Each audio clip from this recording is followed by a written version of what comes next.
pour ta bonté, pour ta fidélité. Toi, le maître des temps, le maître des circonstances, tu nous as permis de pouvoir te célébrer chacun en fonction de là où il se trouvait, Seigneur, en ligne ou en présentiel. Seigneur, tu nous as permis de t'adorer. Nous on te dit merci, te bénis encore pour cette soirée, te bénis pour la présence, Seigneur, de tes enfants. Je te bénis, Seigneur, encore pour ce moment Merci Seigneur Jésus. spécial, que tu as encore des choses à nous enseigner, à nous communiquer. Merci Seigneur parce que la présence envahit ce lieu. Au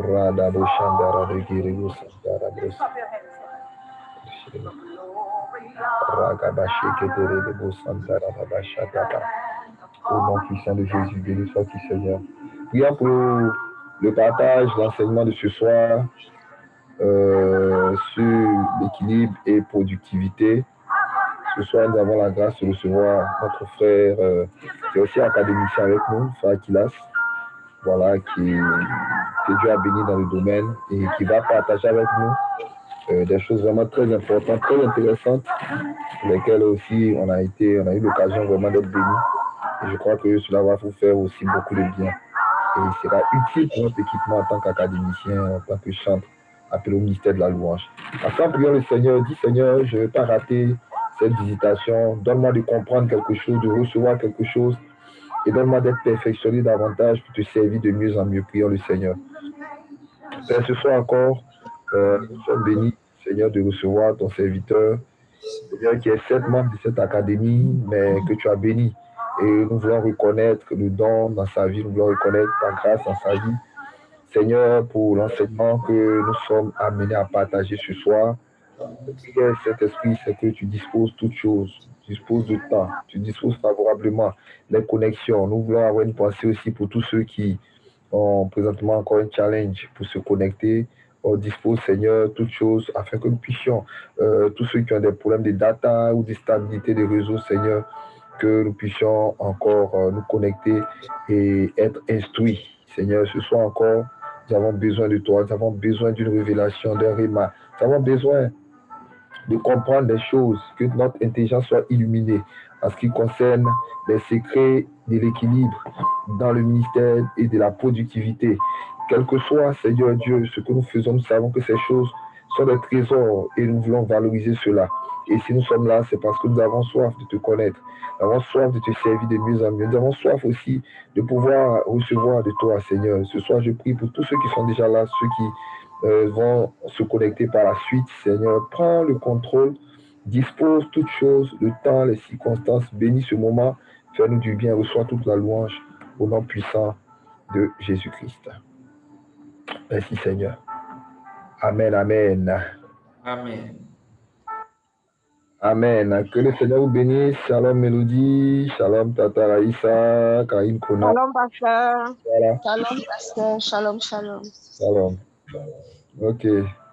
Donc sans plus tarder, je vais donc introduire notre formateur de ce soir. Il est consultant formateur de Fortinas Yao. Voilà.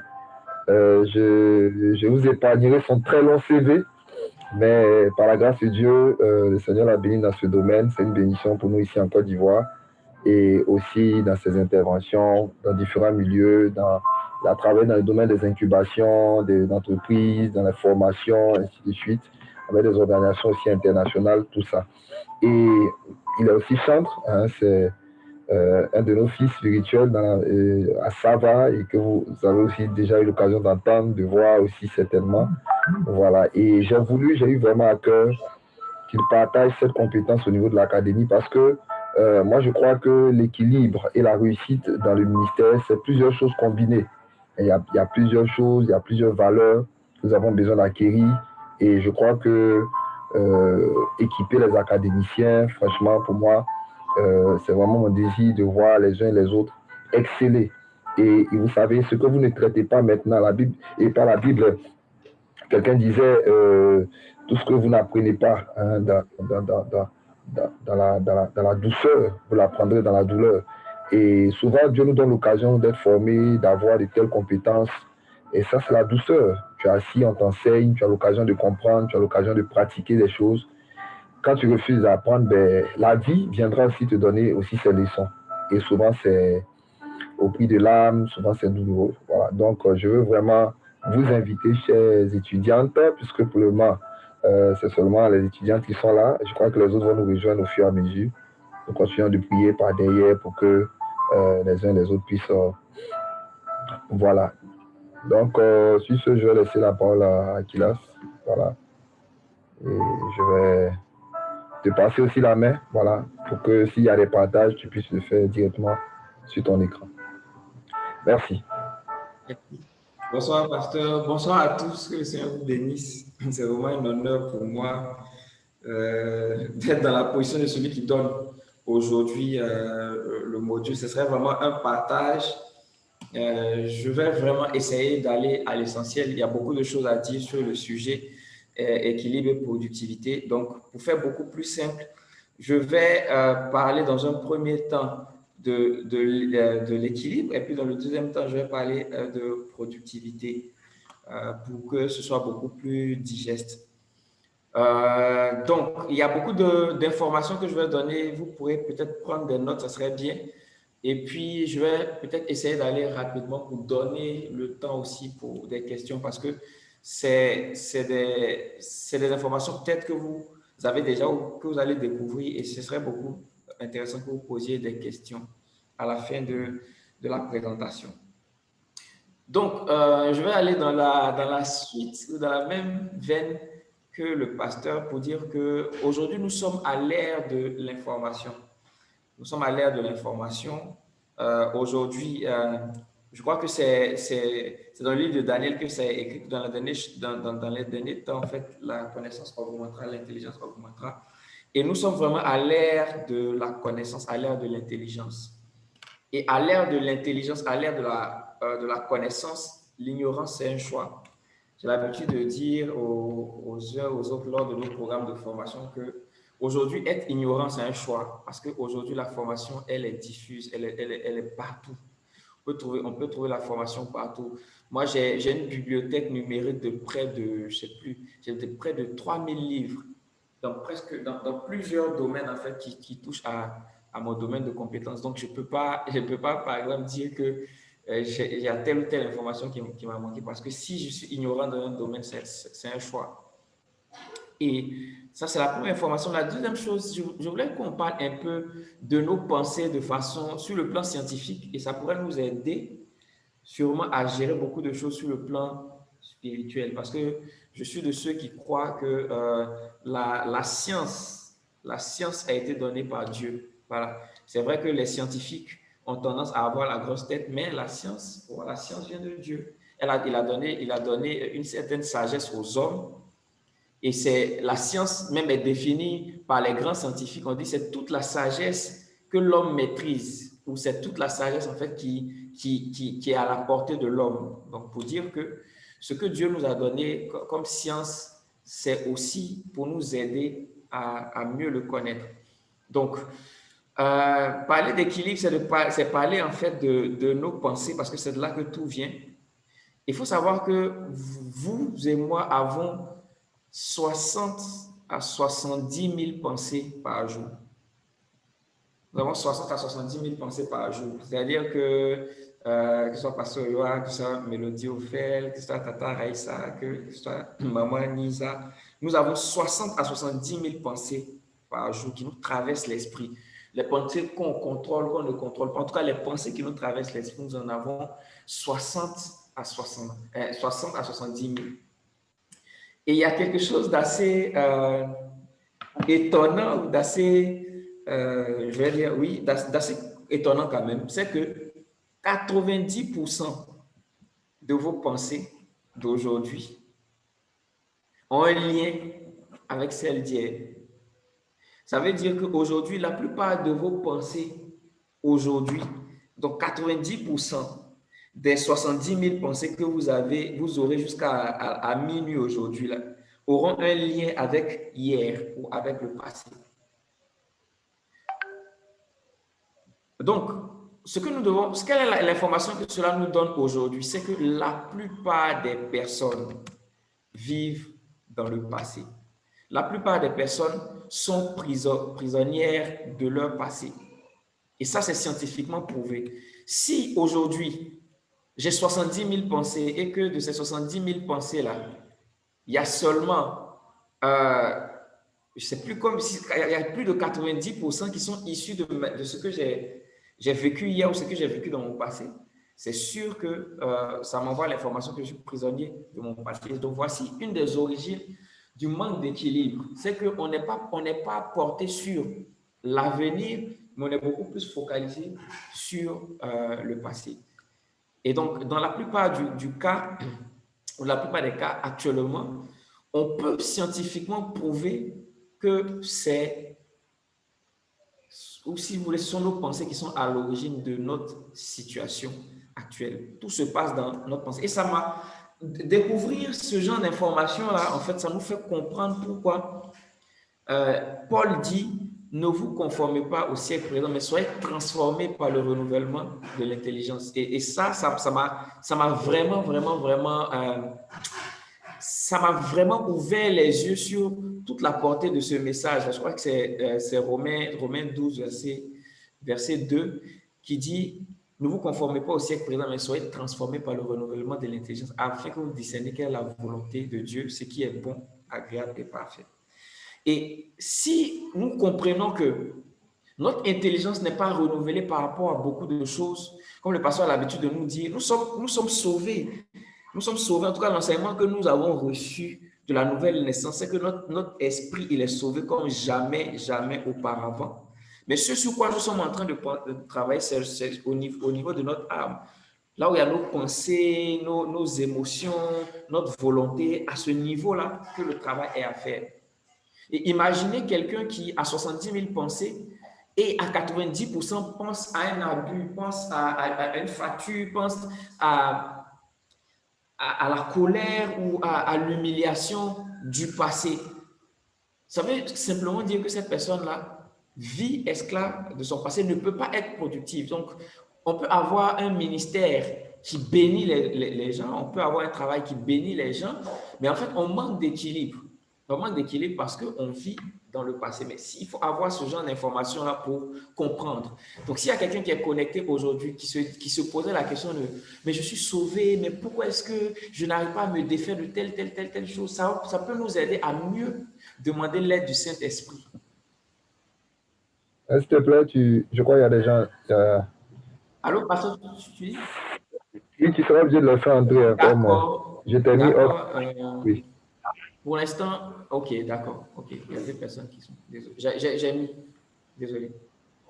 Ok. Merci. Donc, on va poursuivre. Donc, qu'est-ce qu'on doit retenir ici? C'est que les mêmes pensées conduisent au même choix. Les mêmes choix conduisent au même comportement. Les mêmes comportements conduisent aux mêmes expériences. Les mêmes expériences conduisent aux mêmes émotions. Les mêmes émotions vont encore conduire aux mêmes pensées. Et qu'est-ce que ça va faire? Ça va aller affecter même notre biologie, notre chimie neurologique, c'est-à-dire la façon dont les choses se passent dans notre esprit. Même nos états hormonaux sont affectés par nos pensées. Et souvent, on s'étonne en fait de vivre un certain déséquilibre ou de ne pas être capable d'avoir un équilibre dans certains domaines. Mais en fait, voici l'origine. Même notre expression génétique correspond à ce que nous pensons, à ce que nous faisons, à ce que nous ressentons. Pendant des années, les scientifiques avaient dit avaient parlé des maladies génétiques. Je ne sais pas si vous avez déjà entendu parler de cela. On dit, bon, il y a une maladie qui est génétique. Par exemple, on dit l'hypertension. On dit, dans cette famille-là, les gens ont tendance à être hypertendus à un certain âge. Dans cette famille-là, les gens ont tendance à être diabétiques. Donc, en fait, on nous disait qu'il y avait des maladies qui étaient génétiques. Et au bout d'un temps, quand ils ont fait ces recherches, ils ont découvert toutes ces informations, ils se sont rendus compte, et pour ceux qui prennent des notes, c'est important que vous preniez cette note-là. Ils se sont rendus compte qu'il n'y a pas de maladie héréditaire. Il n'y a pas de maladie héréditaire, mais c'est plutôt l'environnement qui va activer certains boutons génétiques. J'explique. Si vous avez dans une famille papa qui a été diabétique, l'enfant qui a été diabétique et le petit enfant qui a été diabétique, c'est parce que l'enfant a vu le papa se comporter d'une certaine manière. Par exemple, manger lourd le soir sans faire du sport, être très sédentaire, avoir certaines habitudes alimentaires qui ont fait qu'il a développé le diabète. Et donc, comme c'est ce que lui, il a vu toute sa vie, il a vu son père se comporter de cette manière, de façon inconsciente, il développe les mêmes habitudes que son papa. Du coup, il y a des boutons génétiques qui seront activés par son environnement et non pas par une certaine hérédité.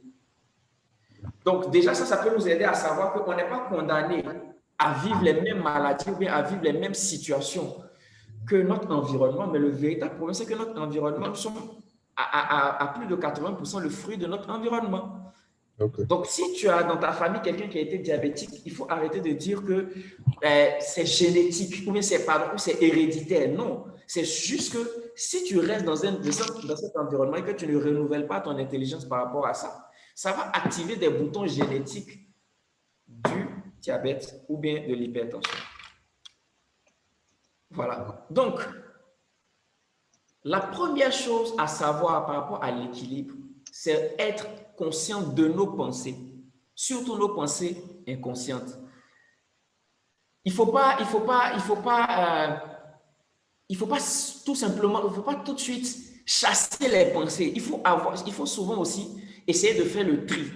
Pourquoi est-ce que j'ai pensé comme ça? Quelles sont les pensées avec lesquelles je veux avancer et quelles sont celles que je veux laisser? Parce que chaque fois que vous essayez de combattre une pensée, vous pensez que l'avoir combattue, mais elle va aller se loger dans votre subconscient. Donc, si vous n'avez pas conscience d'une pensée, vous ne pouvez pas en fait vous débarrasser d'elle.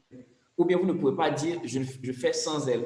Et ça, je pense que lors d'une discussion avec le pasteur, il avait parlé de marcher par l'esprit. Et il avait dit, mais qui te dit que par exemple tu ressens de la jalousie? Qui te dit que par exemple quand tu passes, genre par exemple un frère est béni ou bien quelqu'un reçoit une promotion, la façon dont tu es gêné à l'intérieur de toi là, qui te dit que c'est la jalousie? Si tu reconnais que c'est la jalousie, en fait, tu peux maintenant décider de bénir Dieu pour la vie de ce frère-là ou bien laisser la jalousie en fait prendre place dans ton cœur. Mais dans tous les cas, même si tu reconnais que sur tel point tu ressens de l'envie, de la colère ou de la jalousie, c'est déjà bon de savoir ce que tu ressens et puis de décider maintenant par l'esprit de dire que c'est vrai que je ressens ça, parce qu'il faut aussi comprendre que maman nous l'enseigne même dans ses lives, dans Force de Vivre, que en fait, on ne va pas forcément être à l'origine des pensées qui vont venir dans notre esprit, mais c'est nous qui décidons si on va avancer avec ou pas. Donc, le fait de refouler les pensées, ce n'est pas forcément la meilleure des méthodes. Le fait de reconnaître ces pensées et de dire, je reconnais que ça, c'est une pensée qui n'est pas bien, alors je décide de m'en séparer. C'est là, en fait, c'est là tout le challenge concernant l'équilibre. Donc, observez les émotions qui vous maintiennent ancrés dans le passé. Et puis, vous faites un choix. Donc, il ne suffit pas de dire, je me libère du passé. Oui, tu te libères du passé, mais tu te libères de quoi par rapport à ton passé? Voici les pensées qui occupent mon passé. Ou voici les pensées de mon passé qui occupent encore, ou bien les émotions qui me maintiennent ancré dans mon passé, les voilà, je les liste. Et puis je décide, mais est-ce que ces émotions-là m'aident à avancer? Est-ce que ces émotions-là m'aident à aller beaucoup plus en avant? Si oui, j'avance avec elles. Sinon, je décide de m'en défaire. Mais on ne va pas dire, je me libère du passé. Non, avant de se libérer du passé, on doit savoir de quoi est-ce qu'on peut se libérer de notre passé. Parce que je l'ai dit, c'est les mêmes choix. Si on ne le fait pas, les mêmes choix vont créer encore les mêmes comportements, aussi les mêmes chemins. Voilà. Et autre chose que vous devez savoir, c'est que c'est scientifiquement prouvé que quand vous avez l'habitude de faire une chose tellement de fois, votre cerveau commence à le faire tout seul. L'exemple que j'ai l'habitude de prendre, c'est pour ça que vous pouvez décider. C'est pour ça que vous pouvez décider. Vous allez dire, à partir d'aujourd'hui, je décide de bien gérer mon temps. Et puis, vous ne savez pas dans quel coup vous êtes couché le lendemain dans le canapé, en train de zapper les chaînes de canal avec un peu de popcorn. Vous ne savez pas dans quel coup vous vous retrouvez là. Vous vous retrouvez là parce que vous n'avez pas réalisé en fait ce qui vous faisait entrer dans ces habitudes-là. Voilà. Donc, l'autre chose qui fait que nous n'arrivons pas à trouver l'équilibre, c'est les moments auxquels nous décidons de changer. Les moments du changement sont très importants.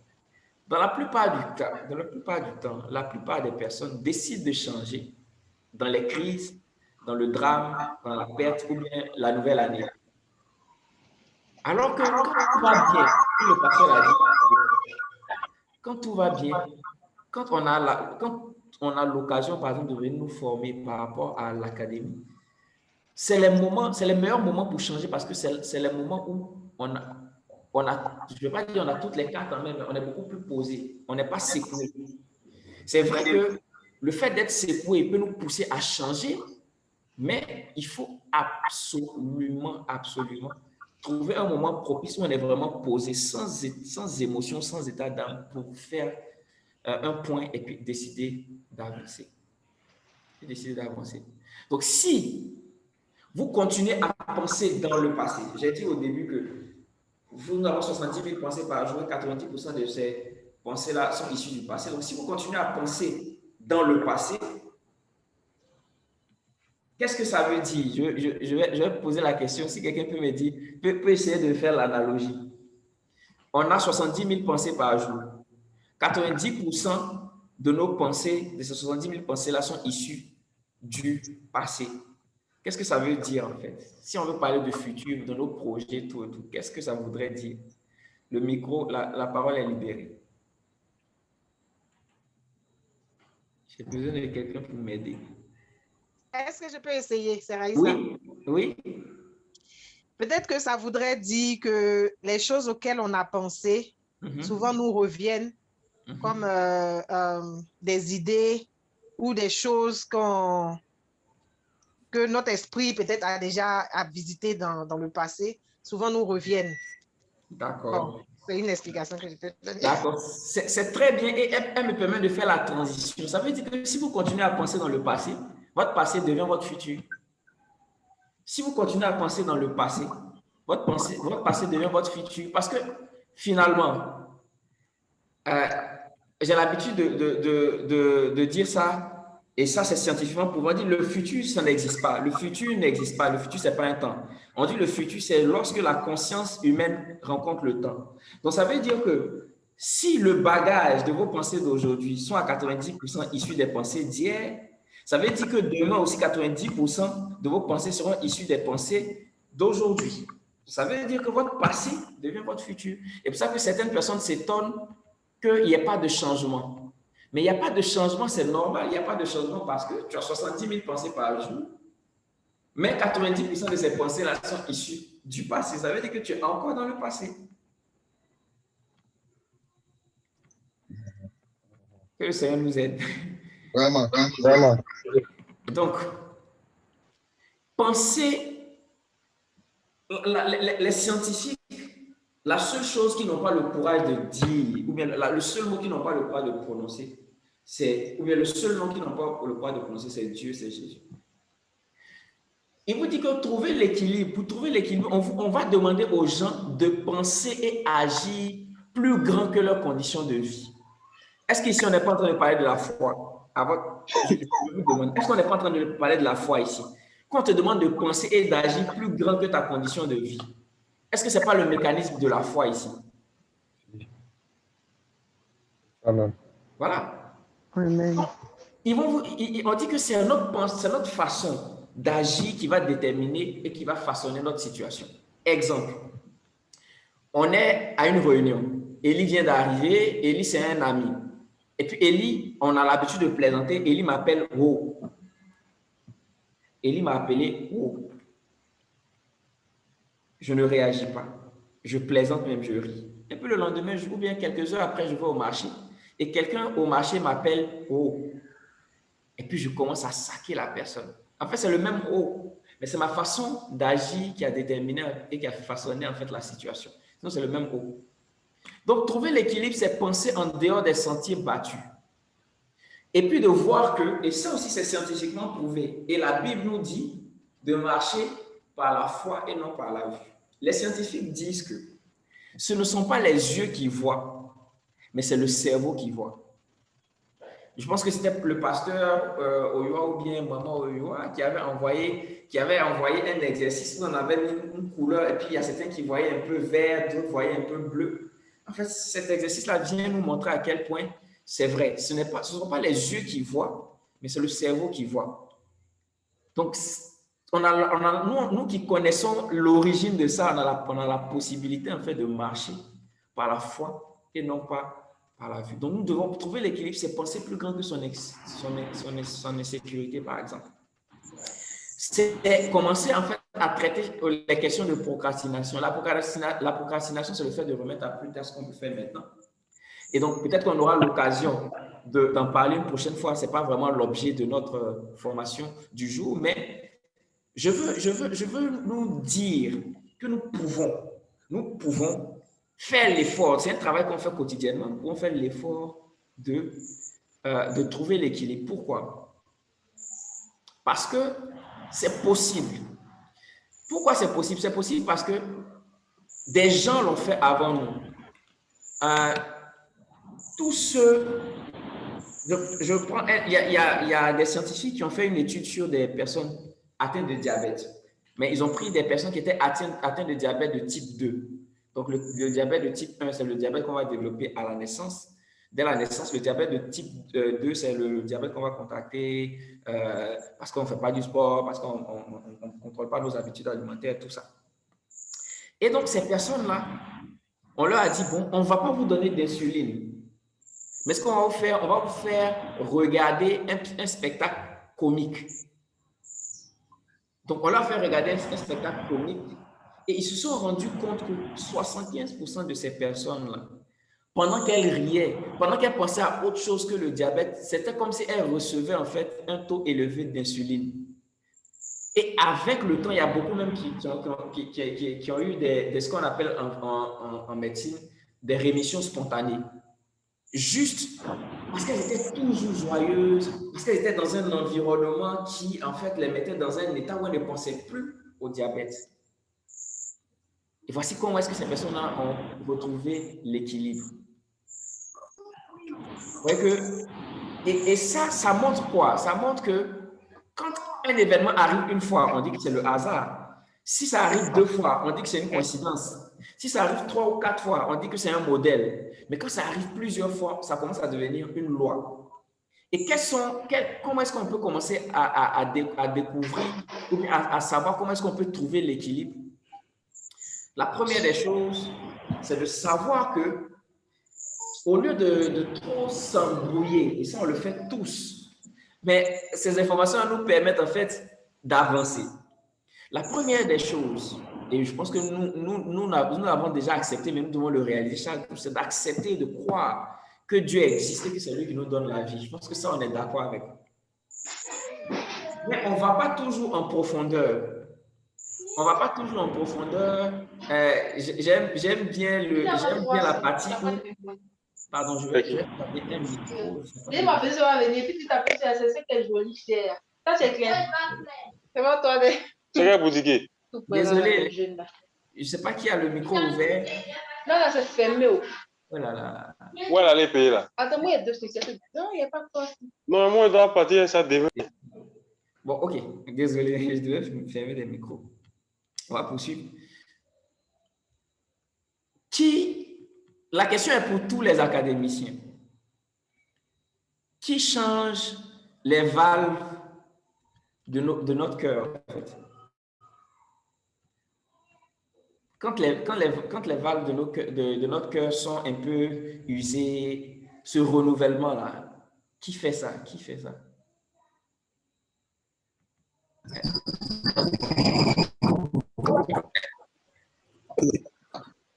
Alors, la question est ouverte, hein, j'attends la réponse. Qui change les valves de notre cœur?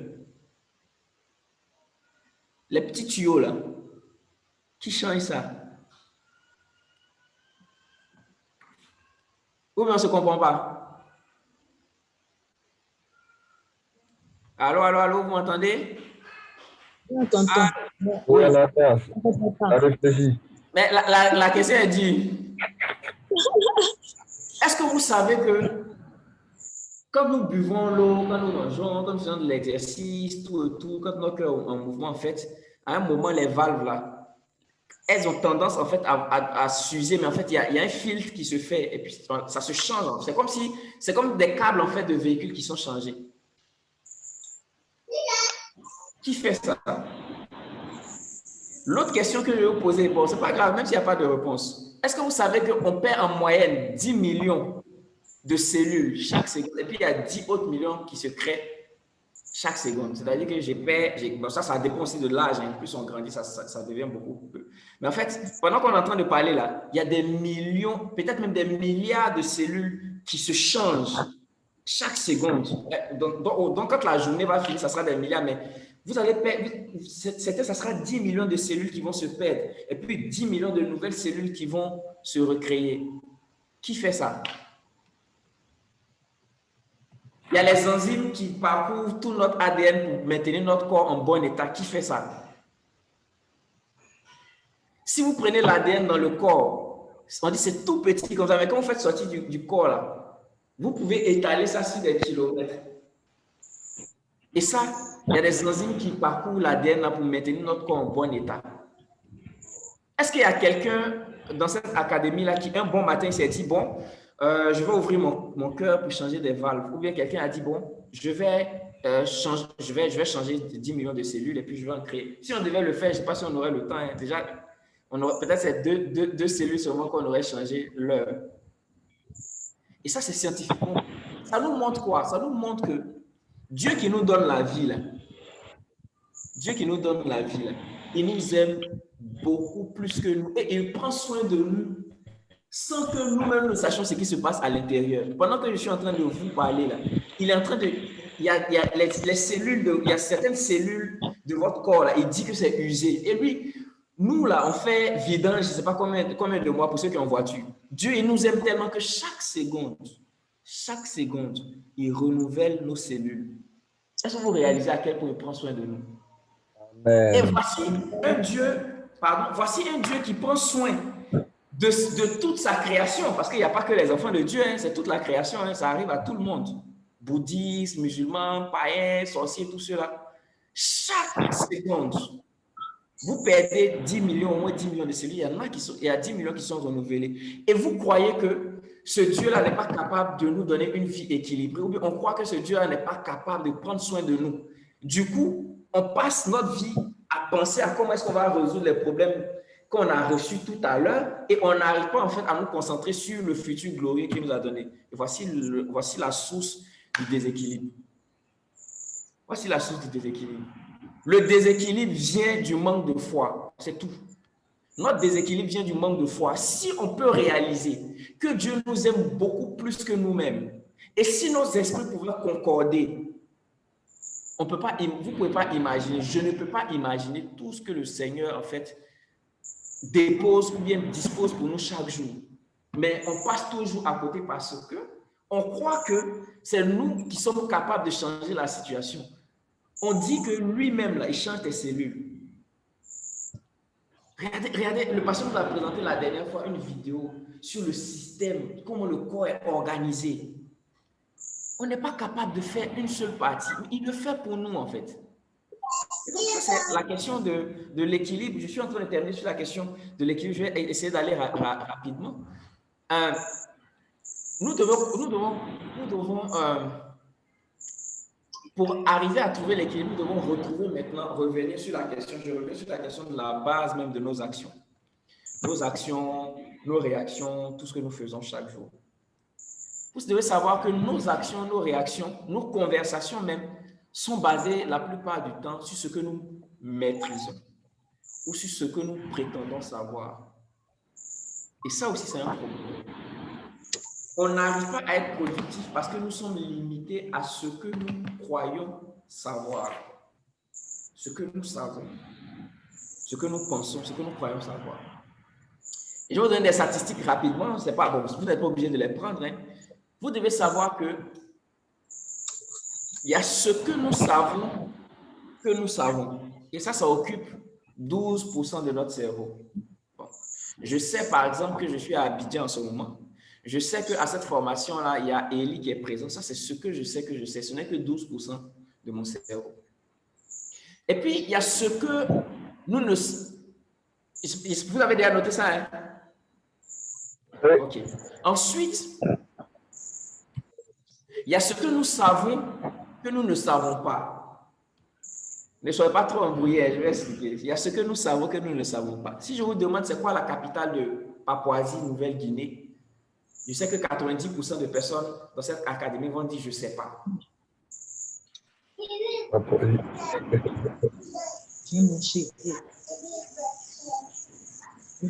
PPT.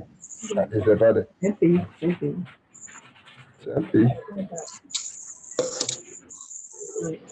C'est pas PPT.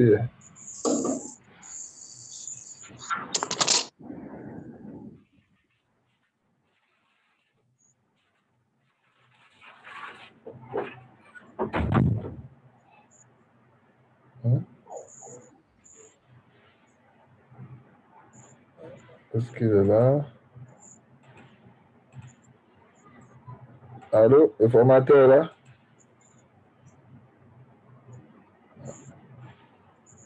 On a le formateur. Allô? Vous m'entendez? Oui. Oui, c'est bon. On avait été coupé, il y a eu un problème de connexion. Donc, j'étais maintenant sur ce que nous ne savons pas que nous savons. Je prenais l'exemple d'Élie. J'ai dit, Élie, est-ce que tu connais l'Abidjanaise? Élie me dit non. Mais il ne sait pas qu'il sait. Et puis, je commence à entonner. Je dis, salut, et puis, ah ouais, salut, terre d'espérance. Il y a beaucoup d'informations comme ça qui sont enfouies dans notre cerveau. En fait, nous ne savons pas que nous savons. Donc, il suffit de nous mettre juste sur la piste ou bien même de nous orienter et puis on retrouve ça. Ça fait 5% de ce qui occupe nos pensées, même notre cerveau. Mais ce sur quoi je veux insister, c'est qu'il y a 50% de notre cerveau qui est inexploré. Et ces 50%-là, on dit, c'est composé de ce que nous ne savons pas, que nous ne savons pas. Je répète, 50% de notre cerveau est composé de ce que nous ne savons pas, que nous ne savons pas. C'est-à-dire que celui qui a créé le téléphone, il a exploré les 50% là, parce que je suis sûr que quand il disait à ses amis qu'il a créé un appareil qui va permettre de communiquer avec quelqu'un en Chine, ses amis lui ont dit tu es fou. Mais lui, il savait qu'il ne savait pas, mais il a décidé d'explorer une piste. Et aujourd'hui, le monde entier est béni par son invention. Et ça va nous permettre de comprendre que, en réalité, j'insiste, si nous ne trouvons pas l'équilibre, c'est parce que nous vivons dans le passé. Et donc, je vais vous parler aujourd'hui de comment trouver l'équilibre. On va trouver l'équilibre avec ce qu'on appelle développer les compétences comportementales. Et ça va nous permettre de faire une transition avec la productivité. Donc, ça sera de développer maintenant nos compétences comportementales. C'est ce qu'on appelle les soft skills. Donc, développer nos compétences comportementales. Pourquoi est-ce que nous devons développer nos compétences comportementales pour trouver l'équilibre et être productif? Parce que il y a une distinction à faire entre notre rôle social et ce qui se passe à l'intérieur de nous. C'est-à-dire quoi? Si aujourd'hui, il y a quelqu'un dans la salle d'attente ou même quelqu'un qui participe à cette formation-là, qui est comptable, il y a une distinction à faire entre son rôle social de comptable et ce qui se passe à l'intérieur de lui. Et ce qui se passe à l'intérieur de lui est beaucoup plus important que sa tâche. Un bon comptable à qui on annonce une mauvaise nouvelle ne sera pas productif.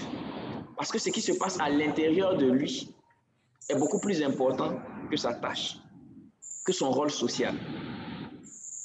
Donc, les compétences comportementales vont couvrir 4 domaines. Pour ceux qui notent, le premier domaine, c'est sur lui qu'on est en train de parler depuis. Et je pense que j'insiste beaucoup sur lui parce que si on a compris ça, les autres points, ça sera beaucoup plus facile. C'est bon, on peut y aller? On peut commencer à citer les quatre. Je peux commencer à citer les 4 domaines? Oui, c'est bon. OK. Il y a le premier domaine, c'est celui de la conscience. C'est celui de la conscience et de la connaissance de soi. Celui de la conscience et de la connaissance de soi. Ça, c'est le premier domaine et c'est lui que je suis en train d'aborder depuis. Le deuxième domaine, c'est celui de nos relations avec les autres.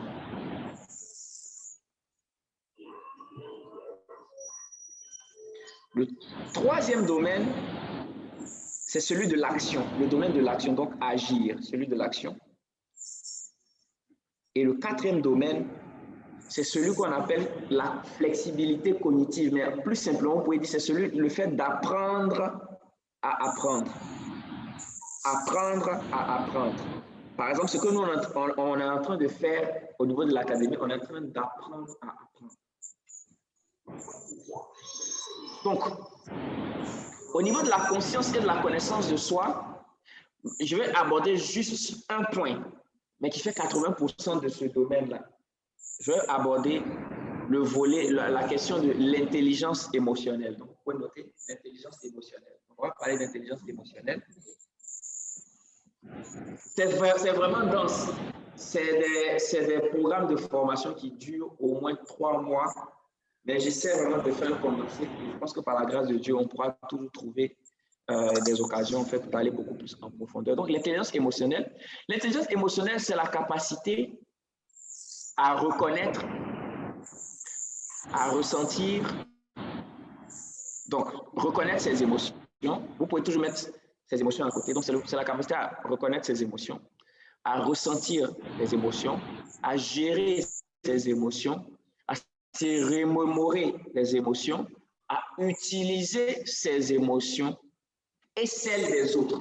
On ne peut pas parler d'intelligence émotionnelle à notre niveau seulement. On parle de tout ce que j'ai cité là, ressentir ses émotions et celles des autres. Reconnaître ses émotions et celles des autres. Gérer ses émotions et celles des autres.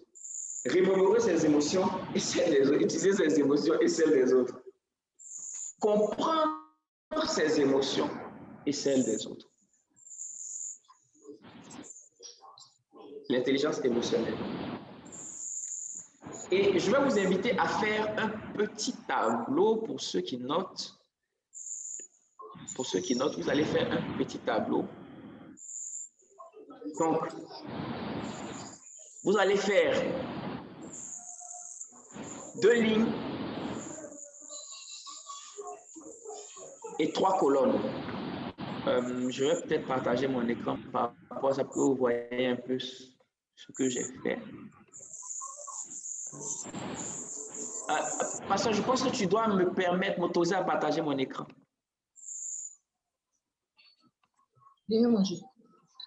Allô, Pasteur, tu m'entends? Oui, je t'entends. Je te mets animateur en même temps. D'accord.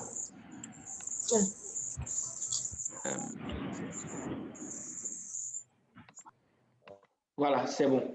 Donc, pour ceux qui voient l'écran, je ne sais pas si vous voyez mon écran. Est-ce que vous voyez mon écran? Oui, oui. D'accord, ok. Donc, voici le tableau que je voulais vous faire. Vous voyez, individuel en dessous collectif. Et au niveau de individuel, il y a intérieur, il y a extérieur. Après, vous allez faire l'exercice. Après, je vous encourage à faire cet exercice-là. Donc, l'intelligence émotionnelle va se faire à 2 niveaux. Et chaque niveau va se faire aussi à 2 niveaux. Il y a l'intelligence émotionnelle qu'on va appréhender au niveau individuel et l'intelligence émotionnelle qu'on va appréhender au niveau collectif. Au niveau individuel, il y a le niveau intérieur. C'est là qu'on parle de connaissance, de conscience et connaissance de soi. C'est quoi ma personnalité? Qu'est-ce que j'aime? Qu'est-ce que je n'aime pas? Qu'est-ce que j'aime faire? Qu'est-ce que je n'aime pas faire? Qu'est-ce qui m'irrite? Qu'est-ce qui me fait plaisir? C'est quoi mon langage? Je crois que c'est Gary Chapman qui a écrit un très bon livre qu'on appelle le langage de l'amour. Quel est mon langage? Qu'est-ce qui me fait le plus plaisir? Conscience et connaissance de soi. Donc, au niveau individuel et intérieur, c'est la conscience et la connaissance de soi, l'intelligence émotionnelle. C'est bon? Maintenant, toujours au niveau individuel, il y a un aspect extérieur. C'est la gestion de soi. Parce que quand on arrive maintenant face aux autres, on doit être capable maintenant de nous gérer. Et à ce niveau-là, vraiment, c'est chaud. La gestion de soi, quand on se connaît maintenant, je sais que, donc, par exemple, avant d'aller à la réunion, si tu connais tes émotions, tu sais ce qui va t'énerver. Donc, tu fais la liste de ce qui risque de t'énerver à la réunion, de sorte à ce que, quand ça vient, tu arrives à reconnaître. Mais le problème, c'est que quand on n'arrive pas à avoir cette conscience et cette connaissance de soi, là, on n'arrive pas aussi à faire la gestion de soi. Donc, dès que ça vient de façon inconsciente, on a une réaction face à une action, parce que ça se passe à l'intérieur de nous et on n'arrive pas forcément à avoir le contrôle si on n'a pas conscience de l'émotion en question. Donc, au niveau individuel, à l'intérieur de nous, on doit avoir la conscience et la connaissance de nous-mêmes pour qu'au niveau extérieur, on arrive à mieux nous gérer. Je ne sais pas si on s'est compris. C'est bon, on peut avancer? Oui. D'accord. Ensuite, il y a le niveau collectif. Au niveau collectif, il y a ce qu'on appelle la conscience sociale, et ça, c'est très important. La conscience sociale, on ne peut pas faire, on ne peut pas développer notre intelligence. On ne peut pas développer notre intelligence émotionnelle. On ne peut pas développer notre intelligence émotionnelle. Pardon, il y a des personnes en salle d'attente, désolé. Donc, je continue. On ne peut pas développer notre intelligence émotionnelle si on n'a pas conscience de notre environnement. Donc, au niveau collectif, il faut avoir ce qu'on appelle la conscience sociale. Je suis dans une église, je connais les habitudes des gens, je connais les attitudes des gens, je suis dans un village, je sais comment les choses fonctionnent ici. Par exemple, vous allez aller au nord, vous dites que vous allez aller parler au village et puis vous arrivez, vous dites les hommes et les femmes se mettent ensemble. Ce n'est pas possible. Vous n'allez même pas pouvoir développer intelligence émotionnelle ici parce qu'au niveau collectif, vous devez avoir conscience, la conscience sociale de savoir en fait comment votre environnement fonctionne. Et si vous savez comment votre environnement fonctionne, vous pouvez maintenant gérer vos relations. Gérer les relations avec les autres demande d'avoir la conscience sociale. Si je ne sais pas qui est dans mon environnement, je vais vouloir tirer tout le monde dans ma philosophie de vie et je serai toujours en fait dans les clashs avec les gens, je ne serai pas capable de m'intégrer. Et ça nous arrive très souvent. Donc ça, c'est s'agissant de l'intelligence émotionnelle. Je crois que c'est vraiment sur l'intelligence émotionnelle que je vais insister. Parce que... Quand tu es au portail, tu sens ça. Et à faire des gratins là, c'est chaud. Hein? Je ne sais pas, c'est le micro de qui, mais si on peut désactiver, c'est très bien. Voilà, donc, au niveau de la conscience et la connaissance de soi, je l'avais dit, c'est la capacité à reconnaître ses émotions et leur impact sur les autres. C'est le fait aussi de faire une bonne auto-évaluation, de connaître nos forces et nos limites, de vraiment connaître nos forces et nos limites, notre valeur, nos aptitudes, de développer en fait notre confiance de base, notre confiance en notre propre personne, notre confiance en nos capacités, notre confiance relationnelle. C'est le fait d'assumer ses choix. Si vous participez à cette formation, que vous n'êtes pas capable, si vous avez l'habitude de ne pas assumer vos choix, c'est qu'en ce moment-là, c'est parce que en fait, vous n'avez pas encore développé cette conscience, cette connaissance de soi. Si, par exemple, la conscience et la connaissance de soi va nous aider aussi à supporter au mieux la contrariété et les revers. Donc, par exemple, quelqu'un qui sait qu'il est très résilient, quand il va recevoir